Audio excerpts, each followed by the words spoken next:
And it is a lot going on in the world of Caitlin Clark. New sponsorships to the left, new deals to the right. It's a lot going on. We are going to get to every... Oh, that's a boss move. Oh, that's a crazy boss move. That's a flex. Hey, listen, I understand.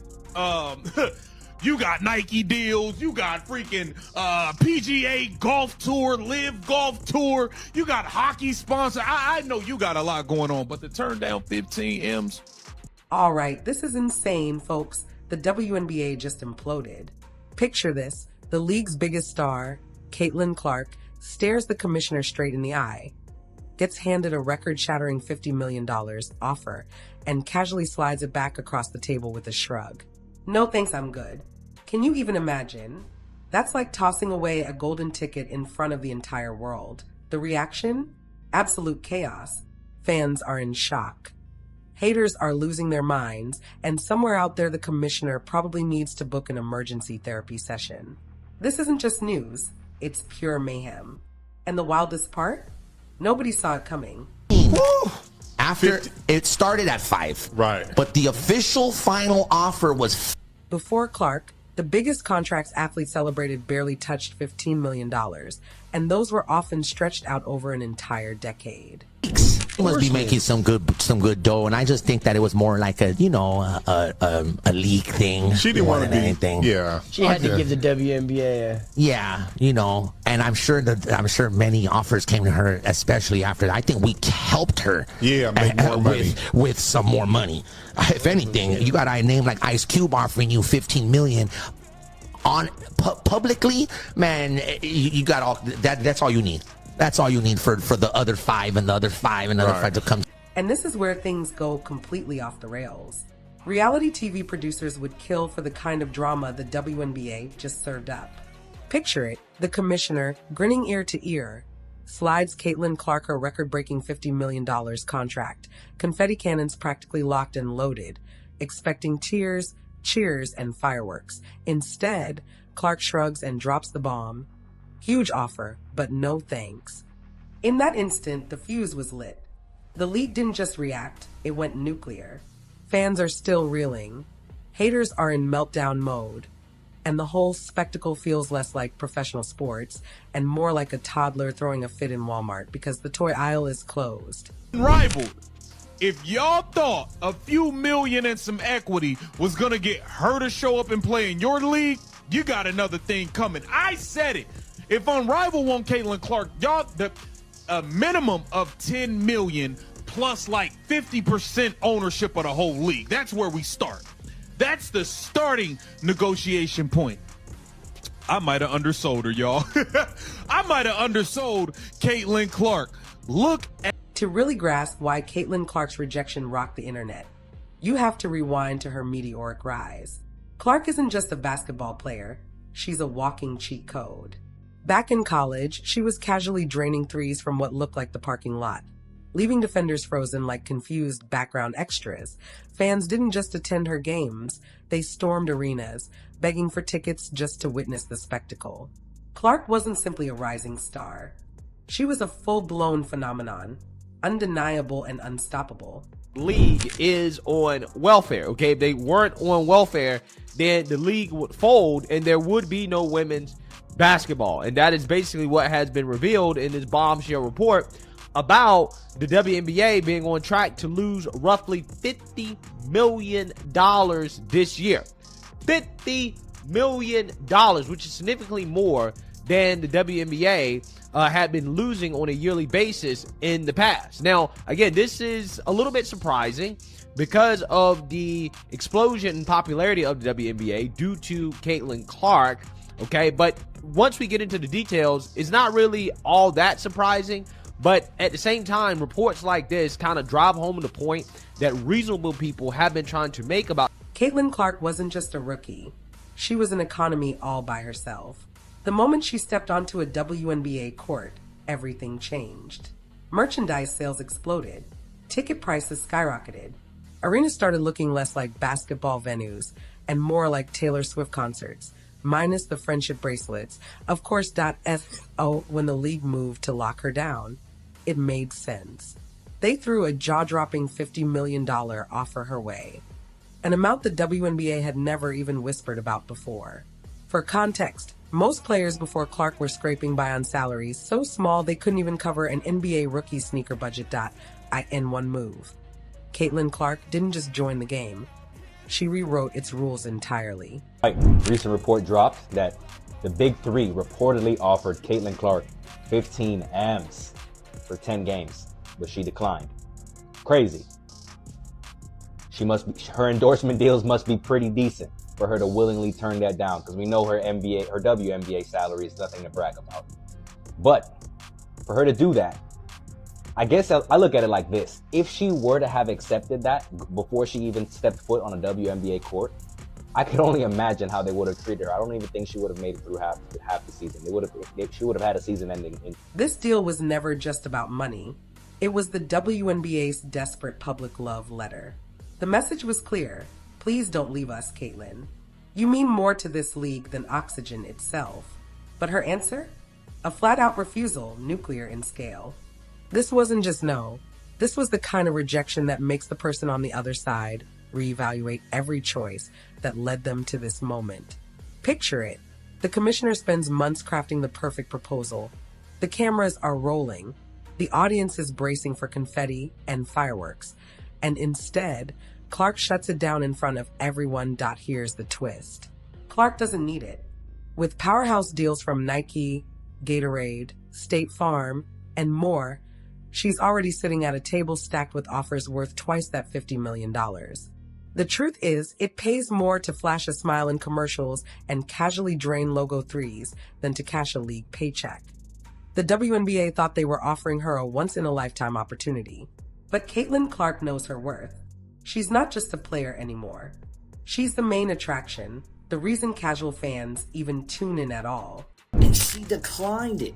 If that doesn't tell you how much money Caitlin Clark is making, I don't know, bro. Because who's saying no to $15 million for 10 games? She doesn't even have to score 10 points and she still would be making more than a lot of NBA players make. But Caitlin Clark isn't even back from an injury yet to play for the Indiana Fever. Do you guys think Caitlin Clark should have taken this $15 million deal? Right now, Caitlin Clark is to the WNBA what Wi-Fi is to your house. Technically, you could live without it, but good luck convincing anyone to stick around.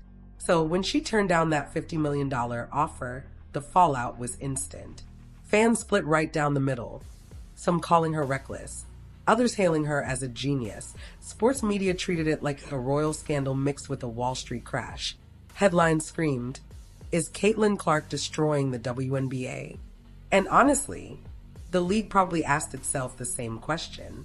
Without Clark, the WNBA risks slipping into irrelevance, fighting for eyeballs against midnight bowling reruns and cornhole tournaments. That $50 million deal? It wasn't generosity. It was insurance. The league needs Clark far more than she needs the league. And she just reminded them of that. Think of it like Netflix begging Taylor Swift for a concert special, only for her to laugh and say, "Cute. Last week, I sold more vinyl and made more money." In that moment, the power dynamic flipped completely. And here's the kicker. The WNBA didn't take the rejection lightly. Not at all. Instead, they went into full-blown panic mode, scrambling to figure out what on earth comes next. Caitlin Clark, they would have no fans. And I think that a lot of people are forgetting the fact that just, again, a few years ago, before Caitlin Clark was in the league, this is what it looked like at a Picture the WNBA boardroom right after Caitlin Clark's rejection. Executives are pacing like trapped animals, ties loosened, sweat dripping, and someone's probably half joking about selling plasma just to scrape together another $20 million. The social media team, meltdown mode. Timelines flooded with hashtags, recycled highlight reels, and those painfully corny grow the game graphics nobody asked for. But let's be real, the damage was already done. The story was out. Caitlin Clark had just signed the entire league without even blinking. And now comes the bigger, scarier question. What does this mean for the future of the WNBA? If one superstar can casually wave off $50 million like pocket change, what does that say about the league's ability to hold onto its biggest stars? Here's the kicker. Other players are watching. Quietly, strategically, making calculations. Caitlyn just showed them the blueprint. Somewhere around 3 a.m., the commissioner is probably still staring at the ceiling, replaying the disaster in their head, wondering how the perfect deal turned into a living nightmare. And make no mistake, this isn't over. The WNBA isn't about to politely tip its hat and move on. No, this league plays defense when it's cornered. It doubles down. And if you think the drama peaked here, buckle up. The real fireworks are only just beginning. Speaking of basketball, your cousin Caitlin Clark just got an 8-figure deal with Nike. Yeah. A lot of people in our community is up in arms. They not feeling that. They mad Aja Wilson don't got a shoe yet. And it's simple math, bro. Aja Wilson played in the championship for the WNBA, and the final game peaked at like 1.2 million.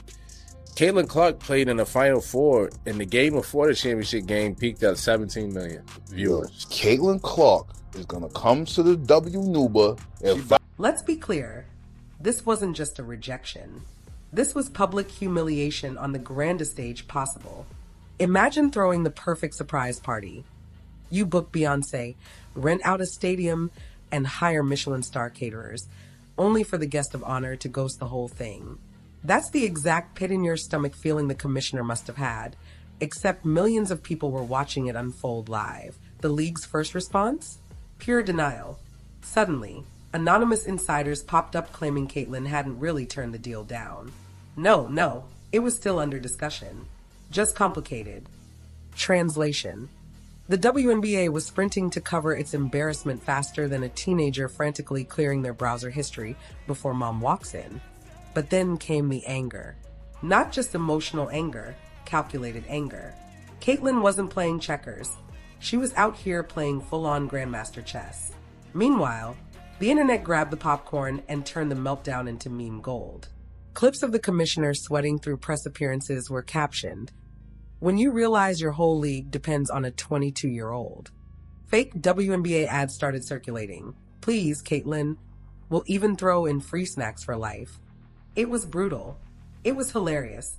And it was proof of one thing. The internet never misses a chance to feast on desperation. The WNBA needs to do something about this. Kathy Engelberg, you need to get a hold of what's going on here. The officiating Kelsey Mitchell getting knocked around like a damn pinball, shoots 4 free throws. Aaliyah Boston plays an entire game as big, as strong, as physical as she is. Aaliyah Boston shoots 0 free throws. And she wasn't standing at the 3-point line. The officiating is flat out atrocious. Everybody else is getting calls. I think it's ridiculous. Just the fact that Aaliyah Boston shot 0 free throws tells you everything in it. Of course, the fan base instantly split into 2 warring camps. On one side, the loyalists, furious, calling Caitlin Clark ungrateful, a diva, and even a sellout. They argued she was spitting in the face of the league that gave her a platform. But let's be real, Caitlin Clark wasn't built by the WNBA. The WNBA was rebuilt by Caitlin Clark. Before she showed up, highlights were buried deeper than your uncle's dusty VHS tapes in the attic. Then suddenly, arenas were packed, ratings exploded, and casual fans finally knew the league even existed. Her supporters? They saw brilliance, not arrogance. To them, this was self-awareness at its peak. Why grind through back-to-back games in half-empty arenas for a fixed paycheck when endorsements, media deals, and personal branding can triple that income without the bruises? The math was obvious. Things got so wild that one major network hosted a full panel debate over whether Caitlin Clark had just ended the WNBA before it truly began. That's the kind of airtime usually reserved for government scandals or global crises, not a basketball contract. But hey, chaos sells. And Caitlin Clark had just served the sports world a silver platter of perfectly plated anarchy.